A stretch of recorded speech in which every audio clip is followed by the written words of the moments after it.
ശക്തമായ മഴ പെയ്തുകൊണ്ടിരിക്കുകയാണ്.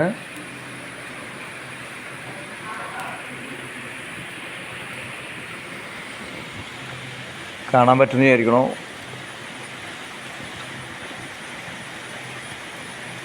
ഇപ്പം ലേശം കുറവുണ്ട്. എന്തായാലും ഞാൻ കുറേ ദിവസമായി ഇങ്ങനെ ചെയ്യണം എന്ന് വിചാരിക്കണു. പക്ഷേ ഓരോ സാഹചര്യം വരുമ്പോൾ മനസ്സ് മാറുകയും ചെയ്യാൻ പറ്റാതെ വരികയും ചെയ്യണം. ഇന്നിപ്പോൾ ഞാൻ സംസാരിക്കുമ്പോൾ എന്തെല്ലാം പറയുമെന്ന് എനിക്ക് നിശ്ചയമില്ല, എവിടെ അവസാനിക്കുമെന്ന് നിശ്ചയമില്ല. എന്തായാലും പറയാനുള്ള കാര്യങ്ങൾ എപ്പോഴെങ്കിലും പറഞ്ഞു തീർക്കണം. അതിപ്പോൾ ഈ വീഡിയോ കൊണ്ട് അവസാനിച്ചില്ലെങ്കിൽ തുടർന്ന് ഒന്നോ രണ്ട് വീഡിയോ ചെയ്ത് അവസാനിപ്പിക്കുന്നതാണ്. രണ്ട് കാരണം കൊണ്ടാണ്. നാം ഓരോ ദിവസവും കേൾക്കുന്ന വാർത്തകൾ അത്ര ശുഭകരമല്ല. ഇപ്പോൾ കലാഭവൻ നവാസ് എന്താണ് അദ്ദേഹം ഒട്ടും പ്രതീക്ഷയില്ല. നമുക്ക് നാളെ എന്ത് വരുന്നും യാതൊരു ഉറപ്പുമില്ല എന്നാണ്. അദ്ദേഹം തന്നെ അയാൾക്ക് ഭാവി എന്ത് സംഭവിക്കുമെന്ന് പറഞ്ഞ വീഡിയോ ആണ് ഇപ്പോൾ പ്രചരണം നടക്കുന്നത്. നാം പല കാര്യങ്ങളും യോജിപ്പും വിമർശനങ്ങളൊക്കെ ഉള്ളിൽ വെച്ചുകൊണ്ട് നിന്നിട്ട് കാര്യമില്ല, എന്തിൽ പറയണം. പക്ഷേ ഇതെല്ലാം പറയുമ്പോൾ പലരും വളരെ ഭംഗിയായിട്ട് പലരും പറയുന്നത് സന്തോഷമുണ്ട്. എന്തിനാ അവർ പറയുന്ന കാര്യങ്ങൾ അവർ വാക്കുകളിലൂടെ പ്രസരിപ്പിക്കാൻ കഴിയുന്നുണ്ട്. എനിക്കൊക്കെ ഇപ്പോൾ തോന്നുന്നു, എനിക്കിപ്പോൾ പ്രസരിപ്പിക്കാൻ കഴിയുന്നില്ല എന്നുള്ളൊരു പ്രശ്നം വരുന്നുണ്ടെന്ന് തോന്നുന്നു. അപ്പോൾ അടുക്കും ചിട്ടയായിട്ടല്ല എൻ്റെ സംസാരം പോകുന്നതെന്നർത്ഥം. പക്ഷേ ഒരു കാര്യം പറയാതിരിക്കാൻ വയ്യ. വളരെ വേദനാജനകവും അസ്വസ്ഥജനകമായിട്ടുള്ള അല്ലെങ്കിൽ ഒരു അരിഷ്ടതാവസ്ഥ അന്തരീക്ഷം നിലനിൽക്കുന്നുണ്ട്. നമ്മളൊക്കെ എനിക്കിപ്പോൾ ജൂൺ 2-ന് 65 വയസ്സായി. അപ്പോൾ നമ്മളൊക്കെ ഇത്ര കാലമായി. പക്ഷേ ഭാവി തലമുറ അവർക്ക് എന്താണ് നാം നൽകേണ്ടത് എന്നുള്ള ചോദ്യം ചോദിക്കുമ്പോൾ വലിയ പ്രയാസമുണ്ട്. നമുക്കിട്ടത് അധികം സമയമില്ല താനും. അതുകൊണ്ടും കൂടിയാണ് കേൾക്കുന്ന കാര്യങ്ങളൊന്നും അത്ര ശുഭകരമായിട്ടുള്ള കാര്യങ്ങളല്ല. ഒരു കാര്യം ഇപ്പോൾ വലിയ ചർച്ചയായിട്ടുണ്ടല്ലോ, എല്ലാവരും ഭരണഘടന ഉയർത്തിപ്പിടിക്കുകയാണ്. നമ്മുടെ രാഹുൽ ഗാന്ധി എപ്പോഴും ഭരണഘടന ഉയർത്തിപ്പിടിക്കുന്നുണ്ട്, എല്ലാവരും ഉയർത്തിപ്പിടിക്കും. ഇപ്പോൾ നമ്മുടെ ക്രൈസ്തവ മിഷണറിമാരും ഭരണഘടന ഉയർത്തിപ്പിടിച്ചിരിക്കുന്നുണ്ട്. മുസ്ലിം മതമൗലികവാദികൾ പോലും ഇടയ്ക്കിടയ്ക്ക് ഭരണഘടന പൊക്കിപ്പിടിക്കും. വാസ്തവത്തിൽ നമ്മൾക്ക് ഇതിനോടൊരു ബഹുമാനമുണ്ടോ? വാസ്തവത്തിൽ എന്തുകൊണ്ടാണ് നമ്മുടെ ഭരണഘടന വലിപ്പം കയറിയതാണ്, ശരിയാണ്, പോരായ്മകളൊക്കെ ഉണ്ട്. എങ്കിൽ പോലും നമ്മുടെ ഭരണഘടനയുടെ ആ രൂപം കൊണ്ട സമയത്തുള്ള ഒരു സംഗതി ചിത്രം നമുക്ക് മനസ്സിലാക്കാൻ സാധിക്കും. വാസ്തവത്തിൽ നമ്മുടെ ചിത്രം വൈവിധ്യങ്ങളായിട്ടുള്ള ലോകമാണ്. സംസ്കാര ആചാരാനുഷ്ഠാനങ്ങളൊക്കെ വ്യത്യസ്തമുണ്ട്. ഇവരെയൊക്കെ ഒത്തുറ്റി നിർത്തിയിട്ട് വേണം വെള്ളക്കാർക്കെതിരെ സമരം ചെയ്യാൻ. വെള്ളക്കാർക്കെതിരെ സമരം ചെയ്തിട്ട് ആ ഭരണം നടത്തണം. വ്യത്യസ്ത സ്വാർത്ഥ താല്പര്യങ്ങളും വ്യത്യസ്തമുള്ള സങ്കുചിതാഗതികളും അന്ധവിശ്വാസങ്ങളുള്ളൊരു സമൂഹമാണ്. ആ സമൂഹത്തിൽ നിന്നുകൊണ്ടാണ് സഞ്ചരിക്കേണ്ടത്. ബഹുഭൂരിപക്ഷങ്ങളും ഹൈന്ദവ വിശ്വാസത്തിലുണ്ട്. ഹൈന്ദവ വിശ്വാസം തന്നെ സനാതന ധർമ്മം എന്ന് പറയുന്നത് സനാതന ധർമ്മമാണോ? മറ്റുള്ള പാർശ്വവൽക്കരിക്കപ്പെട്ട ആദിവാസികളും ഗോത്രവർഗ്ഗക്കാരും ഹിന്ദു അല്ലെന്നും പറയുന്ന രീതിയിലാണ് കാര്യങ്ങൾ കിടപ്പ്. അങ്ങനെ വളരെ സങ്കീർണമായ ഒരു രാജ്യത്താണ് ഇന്ത്യ സ്വാതന്ത്ര്യത്തെക്കുറിച്ച് ചിന്തിക്കുന്നത്. അതുകൊണ്ട് തന്നെ വെള്ളക്കാർ ചിന്തിച്ചത് ഇതൊന്നും അധികം കാലം നിലനിൽക്കില്ല എന്നായിരുന്നു. ഭിന്നിപ്പിച്ച് ഭരിക്കുക എന്നുള്ള തന്ത്രമായിരുന്നു വെള്ളക്കാർ ഇവിടെ ചെയ്തിരുന്നത്. വ്യത്യസ്ത ഗ്രൂപ്പുകൾ, വ്യത്യസ്ത നാട്ടുരാജ്യങ്ങൾ, വ്യത്യസ്ത മതവിഭാഗങ്ങളൊക്കെ ഭിന്നിപ്പിക്കാൻ ശ്രമം നടത്തി. ആ ഭിന്നിപ്പിക്കൽ ഏറ്റെടുത്തത് മുസ്ലിം ലീഗാണെന്ന് പറയും. മുസ്ലിം സമുദായത്തെയാണ് ഏറ്റവും പറ്റിച്ചത്. വാസ്തവത്തിൽ ഒരുപക്ഷെ വേറെ തരത്തിൽ പറഞ്ഞാൽ ഏറ്റവും ഇന്ത്യൻ സ്വാതന്ത്ര്യത്തിന് വേണ്ടി മരിച്ചവരിൽ ധീരമായി നിന്നവരിൽ മുസ്ലിം സമുദായക്കാരാണ് തന്നെ. മുസ്ലിം സമുദായത്തിൻ്റെ ഒരു പ്രത്യേകത എനിക്ക് തോന്നിയത് അവർ ഇവിടെ വന്ന് ഇതിൽ നിന്ന് മെർജ് ചെയ്തു എന്നുള്ളതാണ്. ഈ ഇന്ത്യയുമായി അവർ ഇഴുകിച്ചേർന്നു എന്നുള്ളതാണ്. അവരുടെ സേവനങ്ങളും അവരുടെ മാതൃകകളും അവരുടെ കഴിവുകളും അവരുടെ സംഭാവനകളൊക്കെ ഇന്ത്യക്ക് ലഭിച്ചു എന്നുള്ളതാണ് കൂടിയാണ്. അതേ അവസരത്തിൽ തന്നെ ആ മുസ്ലിം സമുദായത്തെ ക്രോഡീകരിച്ചുകൊണ്ട് തങ്ങളുടെ സ്വാർത്ഥ താല്പര്യം നടപ്പാക്കാൻ വേണ്ടി ഇന്ത്യൻ സ്വാതന്ത്ര്യം ഒറ്റുകൊടുക്കാൻ ജിന്ന തയ്യാറായി എന്നുള്ളതും മറ്റൊരു ഇതാണ്.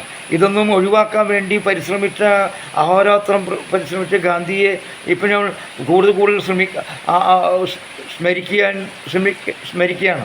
ഇപ്പോഴാണ് ശരിക്കും പറഞ്ഞാൽ ഗാന്ധിയുടെ ഇവരെയെല്ലാം ഒന്നിപ്പിക്കാൻ എത്രമാത്രം കഠിന പ്രയത്നം നടത്തി എന്ന് ആലോചിക്കുമ്പോഴാണ് ഗാന്ധിയുടെ മഹത്വം മനസ്സിലാവുന്നത്. ഇപ്പോൾ നമുക്ക് ഒന്നിപ്പിക്കാൻ കഴിഞ്ഞിട്ടില്ല. അപ്പോൾ ഞാൻ ആ ചരിത്ര പശ്ചാത്തലം കൂടി പറയുകയാണ്. ഇന്ത്യക്ക് സ്വാതന്ത്ര്യം കിട്ടാൻ വേണ്ടി നമ്മൾ ഒന്നിക്കുകയാണ്. പലതരത്തിൽ അത് ഹൈന്ദവ മിത്തുകൾ ഉപയോഗിച്ചു, മുസ്ലിം മിത്തുകൾ ഉപയോഗിച്ചു, എല്ലാം മുത്ത് ഉപയോഗിച്ചിരുന്നു. വാസ്തവത്തിൽ ഈ സ്വാതന്ത്ര്യ സമരത്തിൽ കുറച്ച് പങ്കെടുത്തവരാണ് ക്രിസ്ത്യാനി സമൂഹം. ക്രൈസ്തവ സമൂഹം അന്നും ഭരണപക്ഷത്ത് ആരാണോ ഇരിക്കുന്നവരുടെ കൂടെ ചേരാനാണ് എപ്പോഴും ആഗ്രഹം ഉണ്ടായിരുന്നത്. ഞാൻ മനസ്സിലാക്കുന്നത് ഈ തൃശ്ശൂരിൽ കൽതായ സുറിയാനി സഭയുടെ ബിഷപ്പായിരുന്ന മാർ തിമോത്തിയോസ് വിദേശത്ത് ഉള്ള ആളാണെങ്കിൽ പോലും ഈ സ്വാതന്ത്ര്യ സമരത്തെ പിന്തുണച്ചിട്ടുണ്ടെന്നാണ് ഞാൻ മനസ്സിലാക്കുന്നത്. ക്രിസ്ത്യൻ സമുദായത്തിലത്തെ ആളുകളെല്ലാം കമ്മ്യൂണിസ്റ്റ് പാർട്ടികളും കോൺഗ്രസ് പാർട്ടികളും ഒക്കെ ചേർന്ന് പ്രവർത്തിച്ചിട്ടുണ്ട്. പക്ഷേ മത മേലധ്യക്ഷന്മാർ അല്ല മതപുരോഹിതന്മാർ ഈ സ്വാതന്ത്ര്യ സമരത്തെ എത്രത്തോളം സ്വീകരിച്ചെന്നുള്ളത് മറ്റൊരു കാര്യമാണ്. അതവിടെ നിൽക്കട്ടെ. പക്ഷേ എന്നിരുന്നാൽ പോലും ഇന്ത്യയുടെ ആ ഇതെല്ലാം ഒന്നിപ്പിക്കുന്നതിൽ എല്ലാവരും സജീവമായി പങ്കെടുത്തു. ആ സജീവമായി പങ്കെടുക്കുന്ന കാര്യത്തിൽ അത് ഒന്നിപ്പിനെ ഭിന്നിപ്പിക്കാൻ അവർക്ക് കഴിഞ്ഞു, ഇംഗ്ലീഷുകാർക്ക്. അത് ജിന്നയിൽ കൂടെ നടത്തി. അത് ജിന്ന പറഞ്ഞത് എന്താണ്, ഞങ്ങൾ മുസ്ലിംകൾ മറ്റൊരു ആശയ സംയുക്തതയുടെ ആളുകളാണ്, അല്ലെങ്കിൽ വ്യക്തിത്വത്തിൻ്റെ ഉടമകളാണെന്നും ഇസ്ലാമിക രാഷ്ട്രം ഉണ്ടാവാൻ ആഗ്രഹിക്കുന്നവരാണെന്നും അതിനുവേണ്ടി ഞങ്ങളുടെ ഇത്രയും ആളുകൾ ആഗ്രഹിക്കുന്നു, അതിന് ഞങ്ങൾക്ക് സെപ്പറേറ്റ് ഒരു രാഷ്ട്രം വേണമെന്നാണ് പറഞ്ഞത്. ഗാന്ധിയെ പോലെയുള്ള ആളുകൾ പറഞ്ഞു, ഒരിക്കലും അരുത്, നമുക്കിവിടെ നിങ്ങളെ തന്നെ പ്രസിഡൻ്റാക്കാം. പക്ഷേ സ്വാർത്ഥമതിയായ ജിന്നയ്ക്ക് അത് മതിയായിരുന്നില്ല.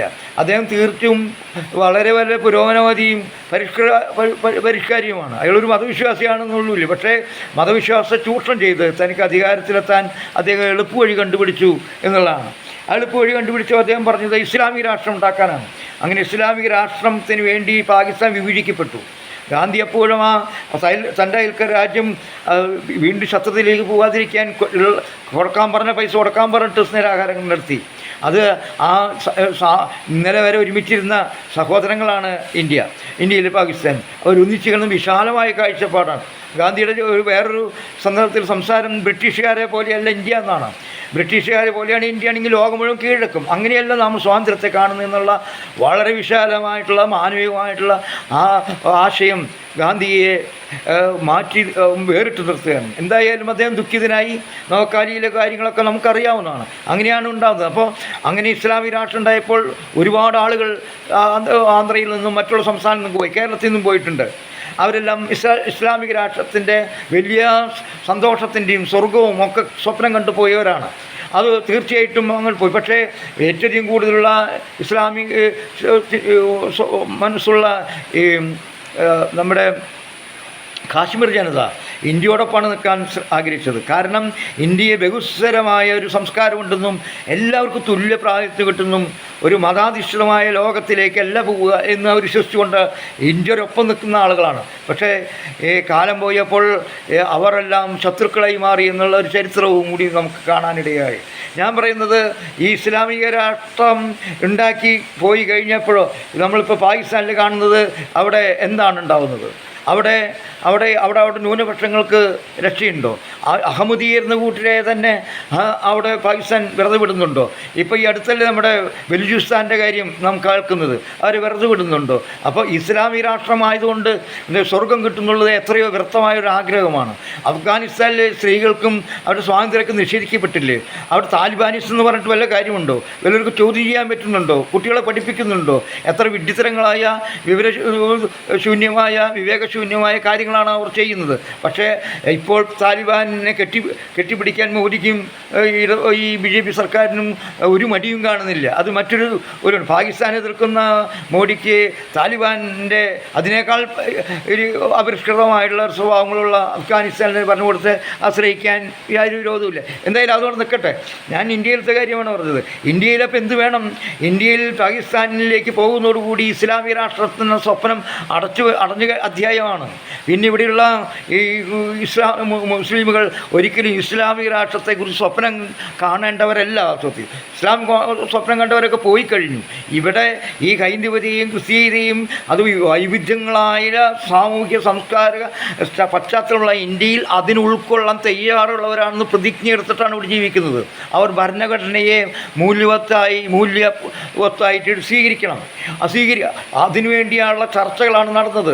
ബഹുഭൂരിപക്ഷം ന്യൂനപക്ഷങ്ങൾ ഹൈന്ദവരായിട്ട് പോലും ഭരണഘടനാ നിർമ്മാണ സമിതിയിൽ ഈ ഇന്ത്യ സെക്കുലർ രാജ്യമായി അല്ലെങ്കിൽ ഇന്ത്യ ഒരു മതരാഷ്ട്രമായി മാറിയില്ല. V the people of India എന്ന് പറയാറുണ്ട്. ഗോഡിൻ്റെ വിത്ത് നെയിം ഓഫ് ഗോഡ് എന്നല്ല പറഞ്ഞത് ഈ India V the people of India എന്നാണ്. അതെന്തുകൊണ്ടാണ്? അതിരൂക്ഷമായ ചർച്ചകൾക്ക് ശേഷമാണ്. ഇന്ത്യ അങ്ങനെ ആയില്ലെങ്കിൽ ഇന്ത്യ അല്ലാതാവും. ഇന്ത്യയിലത്തെ ജനങ്ങൾക്ക് മാത്രമല്ല പ്രതീകം, ലോകത്തിന് മുഴുവൻ ഒരു വിളക്കമാടമാണ്, ഒരു എന്താ പറയുക, വലിയൊരു ദീപസ്തംഭമാണ്. ആ ദീപസ്തംഭം പ്രസരിപ്പിക്കേണ്ടതാണ്. ആ പ്രസരിപ്പിക്കാനുള്ള ദൗത്യമാണ് ഇന്ത്യ ഏറ്റെടുത്തത്.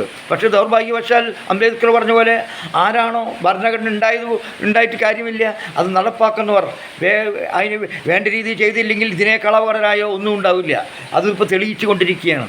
ഞാൻ പറഞ്ഞത് ഈ ഇന്ത്യൻ ഭരണഘടനയെ ഇപ്പോൾ എല്ലാവരും ഉയർത്തിപ്പിടിക്കുന്നുണ്ട്. അതിൻ്റെ മൂല്യം ഉൾക്കൊള്ളണം എന്നാണ് പറഞ്ഞത്. അതിൻ്റെ ചരിത്ര പശ്ചാത്തലമുണ്ട്. ആ ചരിത്ര പശ്ചാത്തലത്തിലാണെന്നുകൊണ്ടായിരിക്കണം ചിന്തിക്കേണ്ടത്. അപ്പോൾ ഇസ്ലാമിക രാഷ്ട്രമാണോ ക്രിസ്ത്യൻ രാഷ്ട്രവും നമ്മുടെ നാട്ടിലുണ്ടായിക്കൂടാ. ഹിന്ദുത്വത്തെ തീവ്രവാദത്തെ എതിർത്തിട്ട് ഇസ്ലാമിക രാഷ്ട്രത്തിന് അനുകൂലിക്കാൻ സാധിക്കില്ല. അതുപോലെ തന്നെ ഇസ്ലാമിക രാഷ്ട്രത്തെ എതിർത്തുകൊണ്ട് ക്രൈസ്തവ രാഷ്ട്രം സ്ഥാപിക്കാനും നമ്മൾ എതിർക്കണം. ഇപ്പോൾ എല്ലാവർക്കും ഭയം വരുമ്പോൾ കാനോൻ നിയമങ്ങളൊന്നും പ്രശ്നമില്ല, ശരീഅത്ത് നിയമങ്ങൾ പ്രശ്നമില്ല, ഭരണഘടനയാണ് അപ്പോൾ പ്രശ്നം. എന്നാൽ അടിസ്ഥാന പ്രശ്നങ്ങളിലേക്ക്, മൗലിക പ്രശ്നങ്ങളിലേക്ക്, സ്വാതന്ത്ര്യത്തിൻ്റെ പ്രശ്നത്തിൽ, സമത്വത്തിൻ്റെ കാര്യത്തിൽ ഒക്കെ വരുമ്പോൾ ഉടനടി കാനോൻ നിയമവും ശരീഅത്ത് നിയമവും കൊണ്ടുവരും. ഇത് ഇരട്ടത്താപ്പാണ്. അത് ശരിയായിട്ടുള്ള നിലപാടില്ല. യഥാർത്ഥത്തിൽ ഇന്ത്യ ഭരണഘടനയെ നമ്മൾ അംഗീകരിക്കണം. ഇന്ത്യ ഭരണഘടനയിൽ കൂട്ടിച്ചേർക്കേണ്ടതുണ്ടാവും, പലതും പല കാര്യങ്ങളിൽ പരിപോഷിക്കേണ്ടതായി ഉണ്ടാവും. പക്ഷേ ഒരുപാട് കാലത്തെ സ്വപ്നങ്ങളാണ്. ആ ഇന്ത്യൻ കോൺസ്റ്റിറ്റ്യൂഷൻ അസംബ്ലിയുടെ തന്നെ അതിൻ്റെ വൈജാത്യവും വൈവിധ്യവും നമ്മളെ ആകർഷിപ്പിക്കുന്നതാണ്. എത്രത്തരം ആളുകളാണ്. ഡോക്ടർ അംബേദ്കർ, ദളിതനായിട്ടുള്ള അംബേദ്കറാണ് എൻ്റെ ചെയർമാൻ. അതും ഇന്ത്യയുടെ മഹാപാരമ്പര്യമാണ് എന്ന് ഞാൻ വിശ്വസിക്കുന്നു. നെഹ്റുവിനെ പോലുള്ള ആളുകൾ പുരോഗമനവാദികളായി യുക്തിവാദികളായിട്ടുള്ള ആൾ നിലനിൽക്കും തന്നെ. മറ്റുള്ളവരും ഏറ്റവും ദൈവവിശ്വാസത്തിലിരിക്കുന്നവരുമുണ്ട്. ഇവിടെ മതത്തെ പ്രോത്സാഹിപ്പിക്കുകയോ മതത്തെ നിരാകരിക്കുകയോ ചെയ്യാത്തൊരവസ്ഥ ഉണ്ടാകണം. മതമില്ലാത്തവർക്കും ജീവിക്കാനുള്ള അവകാശമുണ്ട് എന്നാണ് ആ ഭരണഘടനയിൽ പറയുന്നത്. നമ്മുടെ ഓരോരുത്തരുടെയും താല്പര്യങ്ങളെല്ലാം നമുക്ക് വ്യക്തിപരമാണോ, അതൊരിക്കലും രാഷ്ട്രത്തിലേക്ക് കൊണ്ടുവരുന്നത്. ഈ രാഷ്ട്രവും മതവും തമ്മിൽ വേർതിരിച്ച് നിൽക്കണം എന്ന് എല്ലാ ബുദ്ധിയുള്ള ആളുകളും പറയും. അല്ലെങ്കിൽ ഇതുപോലെയുള്ള സംഘർഷങ്ങളുണ്ടാവും. ഞാൻ പറഞ്ഞു ഇന്ന് ഭരണഘടനയെ പൊക്കി പിടിക്കുന്നവർ അതിൽ ഉറച്ചു നിൽക്കണം എന്നാണ് ഞാൻ പറഞ്ഞത്. അത് ഇസ്ലാമിസ്റ്റുകളായാലും ക്രിസ്ത്യാനികളായാലും ഹിന്ദുത്വ ആളുകളും അങ്ങനെ ചെയ്യേണ്ടതാണ്. എന്തുകൊണ്ടാണ്? ഇനി ഹിന്ദു രാഷ്ട്രമായി നമുക്ക് സമാധാനം കിട്ടുമോ? ഇല്ല. ഹിന്ദു രാഷ്ട്രമാകുമ്പോൾ എന്നാണ് ഹിന്ദു ആയത് എന്നുള്ള ചോദ്യങ്ങൾ വേറെയാണ്. ഈ ഹിന്ദു എന്ന പട്ടികയിൽ നമ്മുടെ ആദിവാസികളും നമ്മുടെ ഗോത്രവർഗ്ഗക്കാരും ഉണ്ടായിരുന്നു. അവരെ അടിച്ചമർത്തപ്പെടുകയല്ല ചെയ്തത്. അവർക്ക് വല്ല സ്വാതന്ത്ര്യം ഉണ്ടായിരുന്നു. തൊട്ടുകൂടും തീണ്ടുകൂടാത്തതുമായ ഒരു കാലം എത്രയായിരുന്നു. അടിച്ചമർത്തപ്പെട്ടവർ നമ്മുടെ അംബേദ്കർ തന്നെ അദ്ദേഹത്തിൻ്റെ പഠനകാലത്തെക്കുറിച്ച് ക്ലാസ്സിലിരിക്കാൻ പറ്റുമായിരുന്നു. അത് ഏറ്റവും പിന്നിലിരിക്കേണ്ടി വന്നില്ലേ? അതിൽ നിന്ന് എത്രയോ പ്രയാസങ്ങൾ അനുഭവിച്ചിട്ടായിരിക്കും അദ്ദേഹം ഈ ഔന്നത്യത്തിലെത്തിയത്. അത് നമ്മൾ കാണേണ്ടതാണ്. അപ്പോൾ ഹൈന്ദവ സമൂഹം ഉണ്ടായാലും ഈ ഹിന്ദുമത രാഷ്ട്രമുണ്ടായാലും പ്രശ്നം അവസാനിക്കാൻ പോകുന്നില്ല. ഒരുപാട് കാലത്ത് ശാക്തേയരും വൈഷ്ണവരും തമ്മിൽ യുദ്ധത്തിൻ്റെ എത്ര കാലം യുദ്ധം കൂടെ ചെയ്തു. അപ്പോൾ നമ്മുടെ നാട്ടിൽ ചെറുവക ഒരുപാട് വിശ്വാസങ്ങളും വിശ്വാസസംഹിതകളുണ്ട്. അവരൊക്കെ തമ്മിൽ പരസ്പരം കലയിക്കാൻ തുടങ്ങിയാൽ എന്തായിരിക്കും സ്ഥിതി? തൽക്കാലത്തേക്ക് ഇപ്പോൾ മുഖ്യ ശത്രു ഈ മുസ്ലിമും ക്രിസ്ത്യാനികളും കമ്മ്യൂണിസ്റ്റുകാരാണെങ്കിൽ പിന്നീട് അത് ഈഴവർക്കും നായർക്കും ഒക്കെ ആയിട്ട് മാറും എന്നുള്ളതാണ് സത്യം. ആ തലച്ചോറ് അങ്ങനെയായി മാറ്റി വെച്ചിട്ടുണ്ട്. അസഹിഷ്ണുതയുടെ വിഷവിത്താണ് ഇവിടെ കുത്തി നിറച്ചിട്ടുള്ളത്. അതാണ് കാലം കൊണ്ട് അതിന് കാരണം അതുകൊണ്ട് ആ വിഷവൈരാഗ്യം അല്ലെങ്കിൽ വിഷം കുത്തിവെക്കലിൻ്റെ ഭാഗമായിട്ടാണ് നാഥാറാം ഗോഡ്സെ ഗാന്ധിയെ നമ്മുടെ ഗോപികൃഷ്ണൻ്റെ ഒരു കോട്ട് എന്ന് പറഞ്ഞ തോക്കിൽ തുണ്ട മാത്രമാണ് നാഥാറാം ഗോഡ്സെ. തോക്ക് ഈ ആശയമാണ്. അതാണ് അതിൻ്റെ ശരി. ഇങ്ങനെ ഏത് ആശയമായാലും മുസ്ലിം മൗലികവാദവും ഉണ്ടാവുന്ന ആളുകളെ കൊല്ലുന്നത്, കൈവെട്ടുന്നത്, ജോസഫ് മാഷ് കൈവെട്ടുന്നത്, ചേകന്നൂർ മൗലിയെ കൊന്നത് എന്താണ്? ഈ വിഷമാണ്. എന്ത് വിഷം? അസഹിഷ്ണുതയുടെ വിഷം. മറ്റുള്ളവരെ മനസ്സിലാക്കാനും ബഹുമാനിക്കാനും പറ്റാത്തത്. അതുപോലെ തന്നെയാണ് നമ്മുടെ ക്രൈസ്തവ സഭയും മുതലാളിമാർക്ക് വേണ്ടി പിന്തുണ കൊടുക്കുന്നത്. അതുപോലെ തന്നെ ബിഷപ്പ് ഫ്രാങ്കോ പോലെ അനുകൂലിക്കുന്നത്. അവിടെയും മഠത്തിൽ തന്നെ സ്ത്രീകളായിരുന്നു, അന്യാസ്ത്രീകളായിരുന്നു. പാവം കന്യാസ്ത്രീകൾ വീടും കുടുംബം വിട്ട് രാജ്യത്തിന് മണവാട്ടികളായി രാജ്യത്തിന് വേണ്ടി, സമൂഹത്തിന് വേണ്ടി, ക്രിസ്തീയ സമൂഹത്തിന് വേണ്ടി നിസ്വാർത്ഥമായി സ്നേഹിക്കുന്ന അഗതികളായിട്ടുള്ള പാവങ്ങളായി നിഷ്കളങ്കരാണ് പലരും. പാവ ആളുകളൊക്കെ ഇതിലും കുശുമത്തിലും കൊണ്ടിട്ടുള്ള ആളുകളുണ്ടെന്നുള്ളത് എനിക്ക് എന്നോർക്ക് പറഞ്ഞു കേട്ടിട്ടുണ്ട്, പലതും അനുഭവത്തിലുണ്ട്. പക്ഷേ ഭൂരിപക്ഷം ആളുകൾ നിഷ്കളങ്കരാണ്, അന്ധവിശ്വാസികളെ ആയിരിക്കാം ചിലപ്പോൾ, പക്ഷേ നിഷ്കളങ്കരാണ്. ആ നിഷ്കളങ്കരായിട്ടുള്ള സന്യാസിമാരുടെ മനസ്സ് മനസ്സിലാക്കാൻ പറ്റാതെ അവരുടെ സമരത്തിന് ഒരു പോലും ഐക്യദാർഢ്യം നിർവഹിക്കാത്ത ഈ മത പൗരോഹിത്യ അധികാര കേന്ദ്രങ്ങൾ ഇന്ന് നിങ്ങൾക്ക് കിട്ടിയ അടിയാണ് വാസ്തവത്തിൽ. അവർക്ക് കൊടുത്ത പീഡനത്തിൻ്റെ ഒരു അടിയാണെന്ന് സംഭവിക്കുന്നത്. അതാണ് എനിക്ക് പറയാനുള്ളത്. അപ്പോൾ ഞാൻ പറഞ്ഞു വന്നത്, ഈ ഭരണഘടനയുടെ സത്ത നിങ്ങൾ ഉൾക്കൊള്ളണം. ഈ താൽക്കാലിക ലാഭത്തിന് വേണ്ടി ഭരണഘടന ആരും ഉപയോഗിക്കരുത് എന്നാണ് എൻ്റെ അഭിപ്രായം. ഇവിടെ നേരത്തെ മുസ്ലിം നാം പറഞ്ഞു, അതുപോലെ ക്രൈസ്തവരുടെ കാര്യവും ഞാൻ പറഞ്ഞു. നമ്മളുടെ ഈ നിലവിലിരിക്കുന്ന ഭരണഘടന ആവശ്യത്തിന് ഉപയോഗിക്കാനുള്ളതല്ല. ഇപ്പം നമ്മൾ ഒരു മുസ്ലിം മൗലികവാദത്തിൻ്റെ വളർച്ച ഇവിടെ ഉണ്ടാവുണ്ടെന്നുള്ളത് വാസ്തവമാണ്. അത് ന്യൂനപക്ഷമാണെങ്കിലും അത് അതിഭീകരമാണ്. അതാണ് കുന്തിരിക്കും മലരും കരുതി വെച്ചോളൂ എന്ന് പറഞ്ഞത്. ഈ കുന്തിരിക്കും മലരും കരുതി വെച്ചോളൂ എന്ന് പറഞ്ഞവർ എവിടെയാണിപ്പോൾ? യു.പിയിൽ ബുൾഡോസർ രാജാണ്. ബുൾഡോസർ കൊണ്ട് നിരത്തി. ആരെങ്കിലും എതിർത്തോ? അവർക്ക് എതിർത്ത് തോൽപ്പിക്കാൻ കഴിഞ്ഞോ? ഇല്ല. അപ്പോൾ എതിർത്ത് തോൽപ്പിക്കാൻ കഴിയാതെ വരുമ്പോൾ മുസ്ലിമുകൾ മാത്രം വിചാരിച്ചാൽ മുസ്ലിമുകളുടെ അവകാശം സംരക്ഷിക്കാൻ പറ്റില്ലെന്നും അതെനിക്ക് പോലും അറിയാം. അദ്ദേഹം മാറ്റം വരുത്തി. അതുകൊണ്ട് എല്ലാവരും ചേർത്ത് പിടിക്കണം. അത് തട്ടിപ്പല്ലാവേണ്ടത്. ആ ചേർത്ത് പിടിക്കുമ്പോൾ തങ്ങളുടെ സമുദായത്തിൽ, തങ്ങളുടെ മതത്തിലുണ്ടായിരുന്ന ഹീനമായിട്ടുള്ള അപരിഷ്കൃതമായിട്ടുള്ള എല്ലാ നടപടികളും ചോദ്യം കൊണ്ട് പരിഷ്കരിക്കണം. ആ പരിഷ്കരിച്ചിട്ട് വേണം നാം ഈ ഭരണഘടനയെ ഉയർത്തിപ്പിടിക്കേണ്ടത്. തങ്ങളുടേതായിട്ടുള്ള മതത്തിലുണ്ടായിട്ടുള്ള ആ മൂല്യച്യുതികളെ എതിർത്ത് തോൽപ്പിക്കാതെ മറ്റൊരു രീതിയിൽ പറയുന്നതിൽ അർത്ഥമുണ്ടാവില്ല. അത് ഭരണഘടനയ്ക്ക് വിരുദ്ധമാണ്.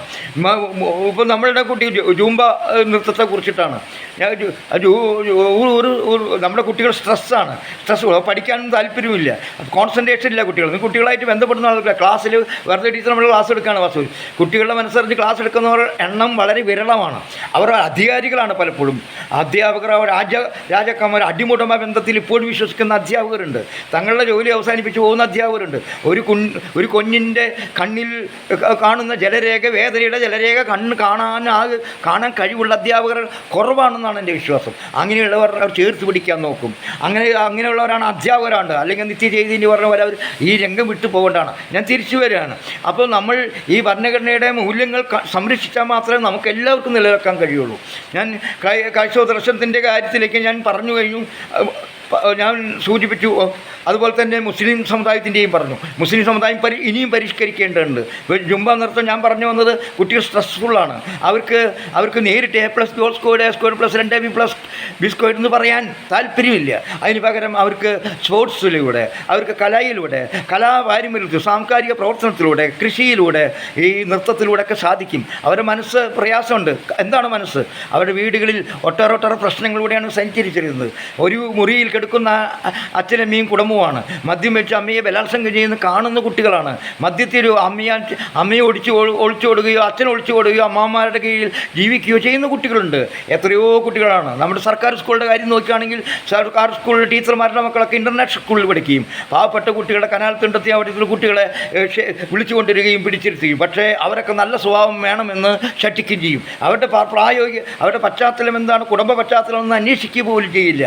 ക്രൂരമായ ഹിംസയായിരിക്കും അവരെ ഒരു ഭരണാധികാരി എന്ന നിലയ്ക്ക് അധ്യാപകൻ ചെയ്തു കൊണ്ടുപോകുക. അവൻ്റെ മനസ്സിൽ എന്തെല്ലാം വേദനകളുണ്ടെന്ന് മനസ്സിലാക്കാൻ പറ്റാത്ത അധ്യാപകർ ഈ ഭരണഘടനയ്ക്ക് വിരുദ്ധമാണ്, വാസ്തവത്തിൽ മനുഷ്യത്വ വിരുദ്ധരാണെന്ന് ഞാൻ പറയും. നേരത്തെ ഞാൻ പറഞ്ഞതിലേക്ക് വരുന്നത് ഈ മുസ്ലിം സമുദായം പരിഷ്കരിക്കണം എന്നാണ്. എന്തുകൊണ്ടെന്നാൽ മുസ്ലിം ഇസ്ലാമിക രാഷ്ട്രം ഉണ്ടാക്കാനല്ല നാം എല്ലാം ഒത്തുചേർന്നത്. ഭരണഘടന ഇന്ത്യയുടെ മഹത്വം ഉയർത്തിപ്പിടിക്കാനാണ്. അത് ഭരണഘടന. മുസ്ലിം ശരീഅത്ത് നിയമം നടപ്പാക്കാനല്ല ഇന്ത്യ, അത് ഇസ്ലാമിക രാഷ്ട്രത്തിലാണ് നടപ്പാക്കേണ്ടത്. ഇവിടെ മതരാഷ്ട്രം ഇസ്ലാമിക രാഷ്ട്രം വന്നാൽ എതിർക്കണം, ക്രൈസ്തവ രാഷ്ട്രം എന്നാൽ എതിർക്കണം, ഹിന്ദുത്വ രാഷ്ട്രം വന്നാലും എതിർക്കേണ്ടതാണ് എന്നുള്ളതാണ്. ഈ മൗലികാവകാശങ്ങളും ദംശിക്കുന്ന കമ്മ്യൂണിസ്റ്റ് പാർട്ടിയുടെ കൂടെ കൂടി വന്നാലും അതിനും എതിർക്കണം എന്നാണ്. മൗലികാവകാശമാണ് ഏറ്റവും വലിയ, ജനാധിപത്യ അവകാശങ്ങളാണ് ഏറ്റവും വലുത്. ആ ജനാധിപത്യം അട്ടിമറിക്കുന്ന ഒരു ഭരണ സംവിധാനത്തെയും നമ്മൾ അംഗീകരിച്ചുകൂടാ. അതാണ് നമ്മുടെ ഭരണഘടന വെച്ച ഉയർത്തിപ്പിടിച്ച് വെച്ചു. പക്ഷേ അതിൽ ലൂപ്പുകളുണ്ടെന്നല്ല ഞാൻ പറഞ്ഞു. അപ്പോൾ ഈ മുസ്ലിം സമുദായത്തിലുണ്ടായിരുന്ന ഈ അനാചാരങ്ങൾ അല്ലെങ്കിൽ അർത്ഥശൂന്യമായ വിഡ്ഢിത്തരങ്ങൾക്ക് കൂട്ടുനിൽക്കരുത് മുസ്ലിം സമുദായം. ഈ കുട്ടികൾ ഡാൻസ് കളിച്ചാൽ എന്താണ് കുഴപ്പം? ആണും പെണ്ണും തൊട്ട് കഴിഞ്ഞാൽ എന്താണ് കുഴപ്പം? ഇപ്പോൾ ജോൺ ബ്രിട്ടാസ് 2 അമ്മമാർ സിസ്റ്റേഴ്സ് അവർ കെട്ടിപ്പിടിക്കുന്നു, അത് ലൈംഗികതയാണോ? എന്ത് വിവരക്കേടാണോ? നിങ്ങൾ ഏത് ലോകത്താണ് ജീവിക്കുന്നത്? അതുകൊണ്ട് നിങ്ങൾ പരിഷ്കരണം ഉണ്ടാവണം. ഒരു രാജ്യത്തെ വിദ്യാഭ്യാസ മന്ത്രി വിദ്യാഭ്യാസവുമായി ബന്ധപ്പെട്ട് എല്ലാവർക്കും വേണ്ടി ഒരു അരമണിക്കൂർ നേരത്തെ വരാൻ പറഞ്ഞാൽ ഞങ്ങളുടെ മദ്രസകൾ പൂട്ടുമെന്നാണ് പറയേണ്ടത്. മദ്രസകൾ നടക്കുന്നത് തന്നെ കൃത്യമാണെന്ന് സോഷ്യൽ ഓഡിറ്റ് നടത്തേണ്ട കാലമാണ്. ആരിഫ് ഹുസൈനൊക്കെ പറയുന്നത് അവിടെ അശിക്ഷത വരുത്തുക ആഗ്രഹിക്കുന്നു, ഈ മതം വിട്ടുപോകുന്നതിനെ കൊല്ലണം വേണ്ടി പറയാൻ വേണ്ടി ശ്രമം നടത്തുന്നു. ഒരുപക്ഷേ മുസ്ലിയാർമാർക്ക് മാത്രമേ അറിയുള്ളൂ. ബാക്കി ഞാൻ ആരിഫ് ഹുസൈൻ്റെ തന്നെ ഈ സംസാരം കേൾക്കുമ്പോൾ സാധാരണ മുസ്ലിങ്ങൾ പറഞ്ഞ് ഞങ്ങളൊന്നും അറിയില്ല എന്നാണ്. ഞങ്ങളെ അള്ളാഹു വളരെ സ്നേഹമുള്ളവനാണ്, കാരുണ്യമുള്ളവനാണ്, മറ്റുള്ള സ്നേഹിക്കാനാണ് പറഞ്ഞത്. സ്ത്രീകളെ സ്നേഹിക്കാനെന്ന് പറയുന്ന സാധാരണ ബഹുജനങ്ങളാണ് അധികം മുസ്ലിമുകൾ. പക്ഷേ മുസ്ലിം മതപണ്ഡിതന്മാരുടെ തലയിൽ ഈ തീവ്രവാദ ചിന്തയും ഉണ്ട് എന്ന് നമ്മൾ ഈ തീവ്രവാദ ചിന്ത മാത്രമല്ല, അത് വാസ്തവത്തിൽ നമുക്ക് സഹതാപം തോന്നുകയാണ്. കാന്തപുരത്തിൻ്റെയൊക്കെ നിലപാട്, ഒരു കുട്ടി സ്റ്റേജിൽ വരുമ്പോൾ ഇറക്കി വിടുന്ന എന്ത് ന്യായമാണ്, എന്ത് എന്ത് ബോധമാണ്, ജനാധിപത്യ ബോധമാണത്? ജനാധിപത്യ ബോധമല്ല എന്നുള്ളതാണ്. അതല്ല സ്വാതന്ത്ര്യം നമ്മൾ കാക്ഷിക്കുന്നത്. ഞാൻ അത് കുറ്റം പറയാൻ വേണ്ടി പറയില്ല.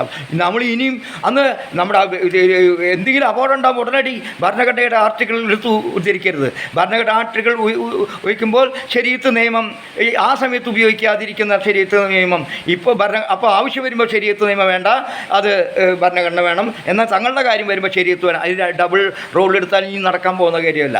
എന്തായാലും VS കുറിച്ചുള്ള അഭിപ്രായങ്ങളെല്ലാം പറഞ്ഞത് ഞാൻ കേട്ടു. അത് പിന്നീടൊരു വീഡിയോയിൽ ഞാൻ സംസാരിക്കും. എന്തായാലും ഇവിടെ അതുപോലെ ക്രൈസ്തവരുടെ കാര്യം ഇപ്പോൾ ഇതുവരെ എന്താണ് പാമ്പ്ലാനിവൻ 300 രൂപ ഞങ്ങൾ ചിലപ്പം നടത്തും, അല്ല മാറ്റം വരുത്താം. എന്തൊക്കെ വിഡ്ഢിത്തരങ്ങളാണ് ചെയ്യുന്നത്. നാം ഒരു BJPക്കോ RSSനോ എതിരാവല്ല. എന്തുകൊണ്ട് എതിരാവുന്നു എന്നുള്ളതാണ്. എന്തുകൊണ്ട് അതിന് കാരണമാണ്. ഈ എല്ലാവർക്കും മതം പറയാനും പ്രവർത്തിക്കാനൊക്കെ മൗലികാവകാശം നൽകിയിട്ടുണ്ട്. അത് നിഷേധിക്കുന്ന ആർക്കെതിരായിട്ട് നമ്മൾ യുദ്ധം ചെയ്യണം. ആ തരത്തിലാണ് നിലപാട് എടുക്കേണ്ടത് ക്രൈസ്തവ സഭ ആ നിലപാട് എടുക്കേണ്ടതാണ്. പലപ്പോഴത്തും പാലും മുട്ടയും കൊടുത്ത് ക്രിസ്തുമതം മാറ്റുന്ന വലിയൊരു ആരോപണം ആദ്യകാലത്തുണ്ടായിരുന്നു. പക്ഷേ അവർ ചെയ്യുന്ന നല്ല പ്രവൃത്തികളും ഒരു സിസ്റ്റർ പറഞ്ഞത് ഇപ്പോൾ ഞാൻ ഓർക്കുകയാണ്. അതായത് അവരെ ഒരു പച്ചക്കറി കടയിൽ ചെന്നപ്പോൾ സിസ്റ്ററെ നിങ്ങൾക്ക് കല്യാണം കഴിച്ച് ജീവിച്ചുകൂടെ എന്ന് ചോദിച്ചു. നിങ്ങൾ എന്താണ് ചെയ്യുന്നത് എന്ന് ചോദിച്ചു. അപ്പോൾ അവർ പറഞ്ഞു ഞങ്ങൾ ചെയ്യുന്നതിനെ കുറിച്ച് അദ്ദേഹം ഇരിക്കുകയാണ്. ഒരു ദിവസം ഒരു മകൻ അച്ഛനും കൊണ്ടുവന്നു. അപ്പോൾ അവരുടെ അഗ്നിമന്ദിരത്തിൽ മക്കളുള്ളവരെ എടുക്കുമായിരുന്നില്ല. അപ്പോൾ ഇവൻ പറഞ്ഞു എൻ്റെ അച്ഛനെല്ലാം ജയിലക്കാരനാണെന്ന് പറഞ്ഞു. അപ്പോൾ അവരപ്പം പറഞ്ഞു മോനെ കൈ പിടിച്ചു, അരുത് മോനെ എന്ന് പറഞ്ഞു. അരുത് എന്ന് പറഞ്ഞു. അവർക്ക് അറിഞ്ഞില്ല. അവസാനം അവർ മനസ്സിലാക്കിയപ്പോൾ അവർ പറഞ്ഞു ഇവിടെ എടുക്കാൻ കഴിയില്ല എന്ന് പറഞ്ഞു.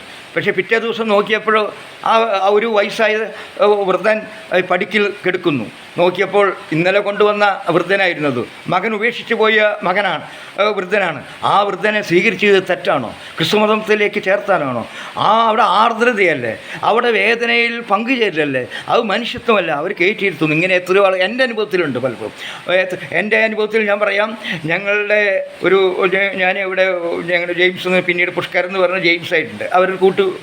അപ്പോൾ ഞാൻ നെല്ലിക്കുന്നത്ത് ഒരു കേന്ദ്രം ഉണ്ടായിരുന്നു. അവിടെ ചെന്നപ്പോൾ ഒരു തെങ്ങ് കയറ്റ തൊഴിലാളി വീണിട്ട് നട്ടൻ്റെ ഉള്ളിൽ ഒരു കൈ കടത്താൻ ഒരു ദ്വാരമുണ്ട്. പലപ്പോഴും സിവിൽ ഹോസ്പിറ്റൽ പലരും ഇങ്ങനെയുള്ള വലിയൊരു ദ്വാരത്തിൽ പുഴുവൊക്കെ വന്നാൽ ഇവരാണ് ചെയ്യുന്നത്. അവിടെ ചെല്ലുമ്പോൾ ഞാൻ കണ്ടത് വളരെ സന്തോഷപൂർവ്വം ആളെ സ്നേഹിക്കുകയും പുഴുവൊക്കെ മാറ്റുന്നതായിട്ടാണ് കണ്ടത്. അത് മനസ്സിൻ്റെ ഉള്ളിൽ സ്വർഗ്ഗത്തിൽ പോകാനായിരിക്കാം, എന്നാൽ പോലും അത് കരുണയുടെയും ആർദ്രതയുടെയും ഉദാത്ത ഭാവമാണ്. അത് കർത്താവെന്നോ യേശുവെന്നോ നാരായണ ഗുരുവെന്നോ അല്ലെങ്കിൽ അല്ലെങ്കിൽ ഹള്ളാന്ന ശ്രീരാം എന്നൊക്കെ പറഞ്ഞോളൂ. ശ്രീരാം എന്ന് പറഞ്ഞിട്ട് തലവെട്ടാനല്ല നോക്കേണ്ടത്, ശ്രീരാം എന്ന് പറഞ്ഞ് സ്നേഹിക്കുകയാണ് വേണ്ടത്. അപ്പോഴാണ് ശ്രീരാമിന് ബഹുമത്വം വേണ്ടുള്ളൂ. ഇത് കൊല്ലുന്നതല്ല ശ്രീറാം. അങ്ങനെ ആകുമ്പോൾ ശ്രീരാമിന് വേറെ വ്യാഖ്യാനം ഉണ്ടാവും. എന്തായാലും ഞാൻ പറഞ്ഞത് ഇന്ത്യൻ ഭരണം ഉയർത്തിപ്പിടിക്കുമ്പോൾ അതിൻ്റെ മൂല്യങ്ങളിൽ നിന്നും ഉണ്ടായിരിക്കണം. അതാണ് ഞാൻ പറഞ്ഞത്. അപ്പോൾ ക്രൈസ്തവർ നിർബന്ധ പരിവർത്തനം നടത്തുന്നുണ്ടെങ്കിൽ സൂത്രക്കാരൊക്കെ ഇതിൽ ഇല്ലയെന്ന് പറയാൻ സാധിക്കില്ല. സമ്മത രാഷ്ട്രീയം, രാഷ്ട്രീയ കക്ഷികളെ പിപ്പിടി കാട്ടുക, നിങ്ങൾക്ക് ഇത്ര പേരുണ്ട് വോട്ട് ചെയ്ത് മറിച്ച് നിങ്ങളുടെ കാര്യങ്ങൾ നടപ്പാക്കിയില്ലെങ്കിൽ വോട്ട് തിരിച്ചു കുത്തും എന്ന് പറയുന്ന പിപ്പിടി ഇനി നിർത്തണം. അല്ലെങ്കിൽ എല്ലാവർക്കും ആ വോട്ടുണ്ടാവും. ഞാൻ നേരത്തെ മുസ്ലിം സമുദായത്തോട് കാര്യങ്ങൾ പറഞ്ഞു. യു പിയിൽ ബുൾഡോസർ രാജ് വരുമ്പോൾ ഒരാൾ എതിർക്കാനില്ല എന്നുള്ളതാണ്. ആ ഒരു പച്ചതീർത്ത് കേരളത്തിലാണ്.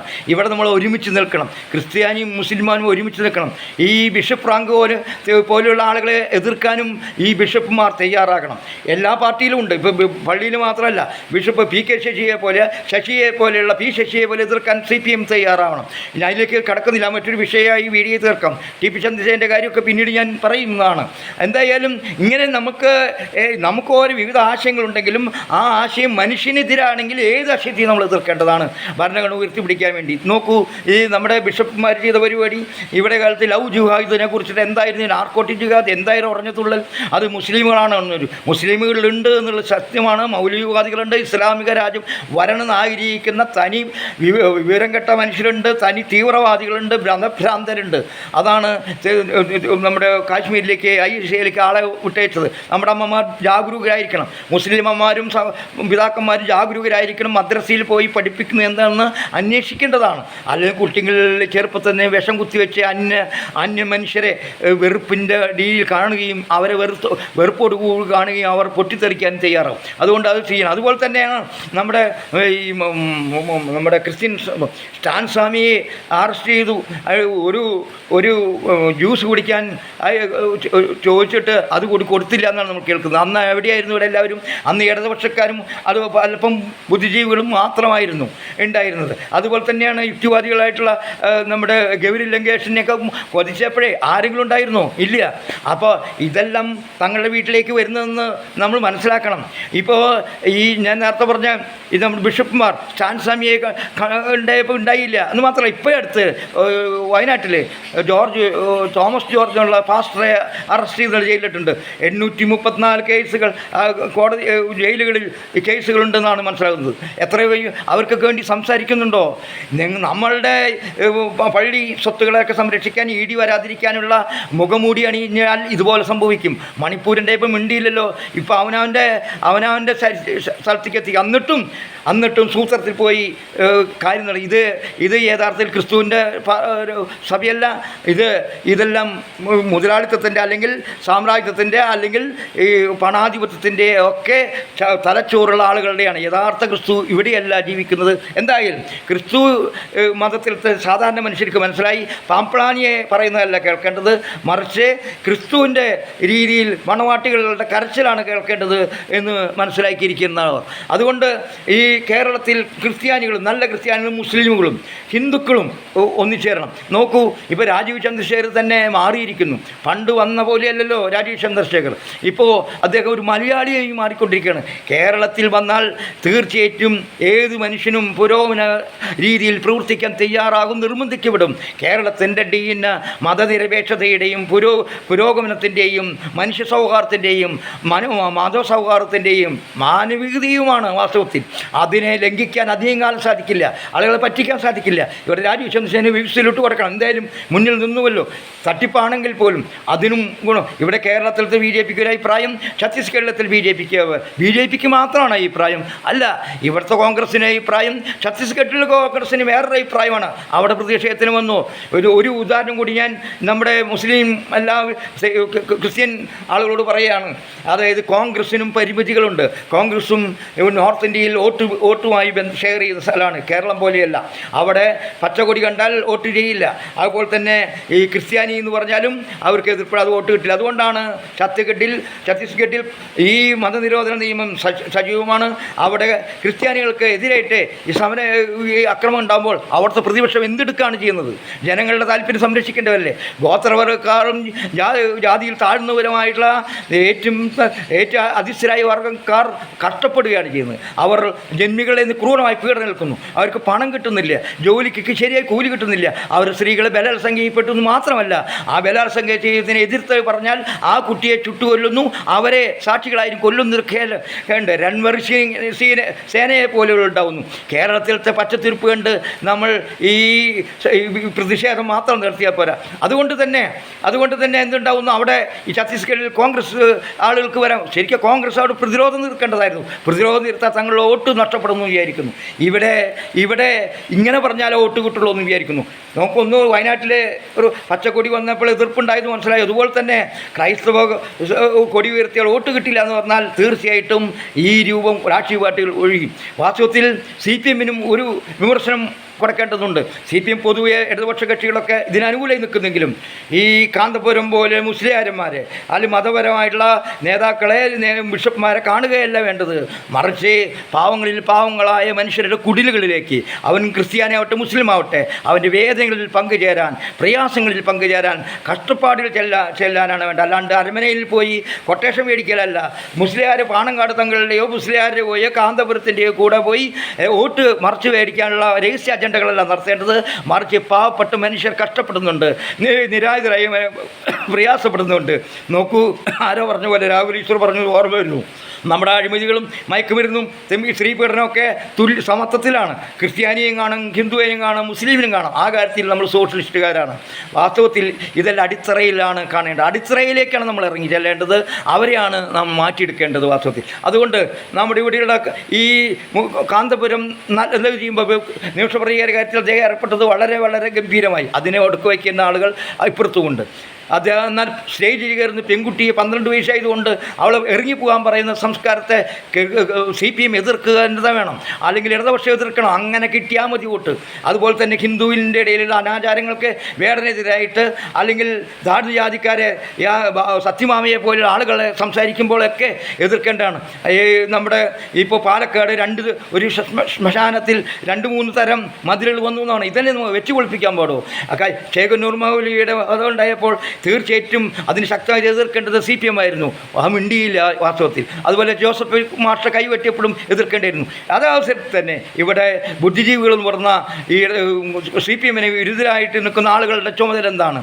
നല്ല കാര്യം ചെയ്യുമ്പോൾ അനുകൂലിക്കാൻ എത്ര പേര് തയ്യാറായി? എത്ര പേര് മുന്നോട്ട് വന്നു? അവർക്ക് ശക്തി കുറവുണ്ടെങ്കിൽ പോലും മുന്നോട്ട് വരുന്നുണ്ടോ?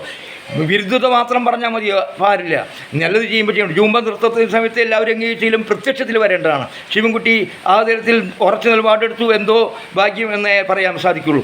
അതുകൊണ്ട് ഭരണഘടന ഉയർത്തുമ്പോൾ തീർച്ചയായിട്ടും തങ്ങളുടേതായുള്ള സമുദായത്തിലെ പരിഷ്കരണത്തിന് പ്രാധാന്യം കൊടുത്തുകൊണ്ട് മാത്രമേ പലരും പറയും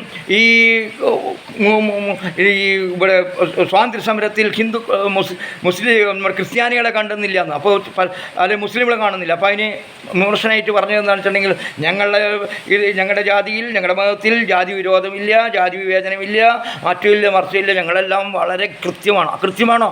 അല്ല എന്നാണ് സത്യം. ജാതി വിവേചനമുണ്ട്. അതുപോലത്തെ മാർക്കം കൂടികൾ എന്നാണ് പറഞ്ഞിരുന്നത്. തറവാട്ടില്ലാത്തവരുന്ന് ക്രിസ്ത്യാനികളിൽ ഇപ്പോഴും ഉണ്ട്. ഇപ്പോൾ കുറേ കാശുണ്ടെങ്കിൽ കല്യാണം കഴിക്കും, മറ്റു കഴിച്ചിരുന്നില്ല.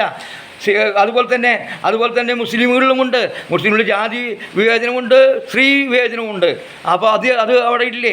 ശരീഅത്ത് കണ്ട് ശരീഅത്തിൻ്റെ 3 തലാക്ക് എന്ന് പറയുന്നത് അത് നല്ല ഏർപ്പാടാണോ? അല്ലെങ്കിൽ സ്വത്തിൻ്റെ കാര്യത്തിൽ അല്ലെങ്കിൽ സ്റ്റേജിലേക്ക് പെൺകുട്ടി കയറാൻ വരാതിരിക്കുന്നത് നല്ലതാണോ?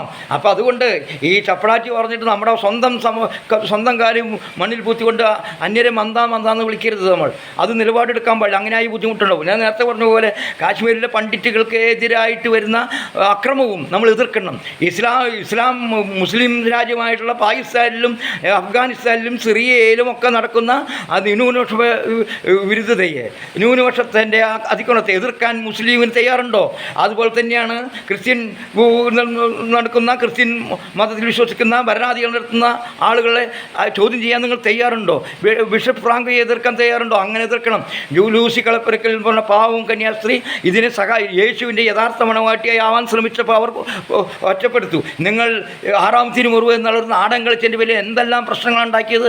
വോട്ട് ബാങ്കിൻ്റെ ധൈര്യത്തിൽ നിങ്ങൾ ഇനി ചെയ്താൽ ഇവിടെ കമ്മ്യൂണിസ്റ്റുകാരും കോൺഗ്രസ്സുകാരും ഒരുമിച്ച് നിന്ന് നിങ്ങളെ സഹായിച്ചില്ല എങ്കിൽ ക്രിസ്തുമതവും മുസ്ലിം സമുദായവും ഒക്കെ വലിയ വേദന അനുഭവിക്കേണ്ടി വരും. അതിന് ഉദാഹരണമാണ് ഞാൻ പറഞ്ഞത്.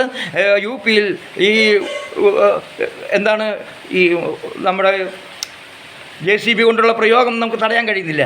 ഇപ്പോൾ ഛത്തീസ്ഗഡിൽ ഒരു ട്രെയിനിൽ പോകുന്ന 2 നിസ്സരായിട്ടുള്ള കന്യാസ്ത്രീമാരെ മതപരിവർത്തനത്തിൻ്റെ പേരിൽ, ആൾക്കടത്തിൻ്റെ പേരിൽ, സംശയത്തിൻ്റെ പേരിൽ അറസ്റ്റ് ചെയ്ത് ജയിലിൽ 9 ദിവസം ഇട്ടു. അത് 100 ദിവസവും 150 ദിവസം ഇടാം. 100, 150, 200 ദിവസമുള്ള ആളുകൾ അവിടെ ജയിലിലുണ്ട് എന്നുള്ള കാര്യം മറക്കരുത്.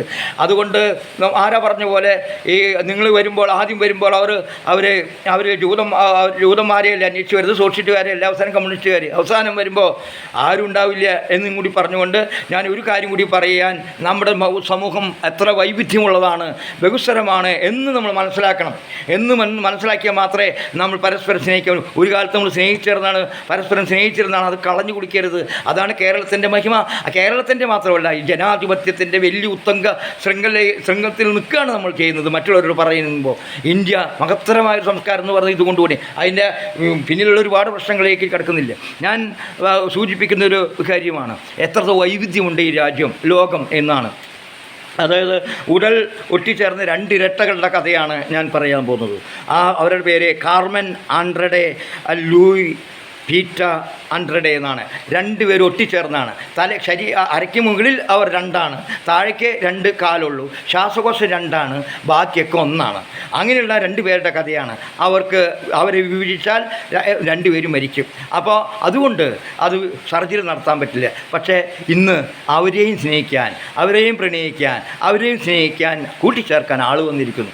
ഇതിൽ 2 പേര് 2 താല്പര്യക്കാരാണ്. ഒരാൾ ലൈംഗികത ഇഷ്ടപ്പെടുന്നു, കാർമൻ ആൻഡ്രഡെ ലൈംഗികത ഇഷ്ടപ്പെടുന്നു, സ്നേഹം ഇഷ്ടപ്പെടുന്നു, പ്രണയത്തിൽ ആകർഷ്ടയാവുന്നു, എല്ലാവിധ അനുരാഗങ്ങളെയും സ്വീകരിക്കാൻ തയ്യാറാവുന്നു. തിരിച്ചാണ് ലൂ പീറ്റേൻ്റെ അവസ്ഥ. അതേ ലൈംഗികതയെ ഇഷ്ടപ്പെടുന്നില്ല, ഇത്യാദി കാര്യങ്ങളൊന്നും താല്പര്യമില്ലാത്ത ഒരാളാണ്. പക്ഷേ 2 ഉടലും 2 കാലിൽ 2 ഉടല് ആയിട്ടുള്ള ആളുകളാണ്, 2 ഒട്ടിച്ചേർന്ന ആളുകളാണ്. എന്നിട്ട് പോലും അവർ വിവാഹം കഴിക്കാൻ തയ്യാറായിരിക്കുന്നത് ഡാനിയൽ മക്കോർമാക്ക് എന്ന് പറഞ്ഞ ഒരു പുരുഷനാണ്. ആയാളിലും കൂടി ഞാൻ ചിന്തിക്കുകയാണ്, എങ്ങനെയാണ് ഇങ്ങനെ സ്വീകരിക്കാൻ പറ്റുന്നത്. അതുപോലെ തന്നെ ഇവരെയും ചിന്തിക്കുകയാണ്, 2 പേരും എങ്ങനെയാണ് ഇതെല്ലാം ഉൾക്കൊള്ളാൻ സാധിക്കുന്നത്. നമ്മൾ കൗതുകത്തോടും വളരെ വളരെ വളരെ ഉയർന്ന നിലവാരത്തിലേക്ക് നമ്മൾ എങ്ങനെ ഉയരുകയാണ്, വാസ്തവത്തിൽ അതിനെ സ്വീകരിക്കുകയാണ്. അങ്ങനെ ഒരു ലോകത്തിൽ നിൽക്കുമ്പോൾ നാം ഈ കണ്ണികണ്ട നിസ്സാരങ്ങളായ മതവിശ്വാസത്തിൻ്റെയും ജാതിവിശ്വാസത്തിൻ്റെയും രാഷ്ട്രീയത്തിൻ്റെയും പേരിൽ തമ്മിൽ തല്ലി മരിക്കരുത്. പുതിയ തലമുറയ്ക്ക് വഴി കാണിച്ചു കൊടുക്കണം. എനിക്ക് തോന്നുന്നു കക്കാടിൻ്റെ ഒരു കവിതയാണെന്ന് തോന്നുന്നു, പൊതുവഴിയിലൂടെ നടക്കും നമ്മൾ, പുതുവഴിയിലൂടെ വഴിപാടിന് മാത്രം, കൃത്യമായിട്ടുള്ള വരി, പൊതുവഴിയിലൂടെ നടക്കും നമ്മൾ, പുതുവഴി വഴിപാടിന് മാത്രം അല്ല എന്ന് പറയേണ്ടിയിരിക്കുന്നു. കുഞ്ഞിനു മാഷൊരു കവിതയും കൂടി ഞാൻ ഇപ്പോൾ ഓർമ്മ വരികയാണ്. എനിക്കുണ്ടൊരു ലോകം, നിങ്ങൾക്കുണ്ടൊരു ലോകം, നമുക്കുള്ളൊരു ലോകം. അങ്ങനെ ആവാതിരിക്കട്ടെ. ഒരുമിച്ച് നിൽക്കണം. ക്രിസ്തുവും ഹിന്ദുവും മുസ്ലിമും ആർസുകാരനും എല്ലാം ഒരുമിച്ച് നിൽക്കണം. എന്തിനു വേണ്ടി? മാനവിധിക്ക് വേണ്ടി. ഈ ഹിന്ദു രാജ്യം വന്നാൽ ഹിന്ദുക്കൾക്കായിരിക്കും ഏറ്റവും അധികം കുഴപ്പമുണ്ടാവുക. പിന്നീട് മനസ്സിലാക്കും, ജാതി ശ്രേണിയിൽ വിശ്വസിക്കുന്ന തലപ്പത്തുള്ള നേതാക്കളുടെ മനസ്സിൽ ഇപ്പോഴും ജാതി നിലനിൽക്കുന്നു, ബ്രാഹ്മണ്യം നിൽക്കുന്നു, സവർണത നിൽക്കുന്നു. ആ സവർണത ഇവിടെ ഇവനെയും പുലയനെയും വേട്ടുവനും നായരെയും പോലും അകറ്റി നിർത്തും. അതുകൊണ്ട് ഇന്ന് ഹിന്ദുവും ഇന്ന് ക്രിസ്ത്യാനിയും മുസൽമാനും മനുഷ്യരെ എതിരാളികളാണെങ്കിൽ നാളെ നിങ്ങളുടെ ശവക്കുഴി നിങ്ങൾ തോണ്ടുകയും. അതുകൊണ്ട് നമ്മൾ ഹിന്ദുക്കളല്ല, മനുഷ്യരാണ് എന്ന് പറഞ്ഞുകൊണ്ട് ഭരണഘടന ഉയർത്തിപ്പിടിച്ചുകൊണ്ട് നമ്മൾ രാജ്യത്തിൻ്റെ സ്വാതന്ത്ര്യത്തിന് വേണ്ടി, ഭരണഘടന സംരക്ഷിക്കുന്നതിന് വേണ്ടി മരിച്ചാൽ പോലും നിലകൊള്ളുന്ന പ്രതിജ്ഞയെടുക്കാൻ തയ്യാറെടുക്കുന്ന സമയമാണ്. എന്നാൽ മാത്രമേ പുതുതലമുറയ്ക്ക് ധൈര്യമായി ജീവിക്കാൻ കഴിയുള്ളൂ. ഇവിടെ വാസം സാധ്യമോ എന്ന് ചോദിക്കുന്നതിന് ഇവിടെ വാസം സാധ്യമാണ് എന്ന് ഉറപ്പ് കൊടുക്കേണ്ടത് നമ്മളാണ്. അതിനുവേണ്ടി നമുക്ക് ഓരോരുത്തർക്കും എല്ലാവിധ അതിർവരമ്പുകളും ലംഘിച്ചുകൊണ്ട് മാനവികതയിൽ വിശ്വാസർപ്പിച്ചുകൊണ്ട് ഒന്നിച്ച് നീങ്ങണം എന്ന് മാത്രം പറഞ്ഞുകൊണ്ട് വാക്ക് അവസാനിപ്പിക്കുന്നു. നന്ദി, നമസ്കാരം.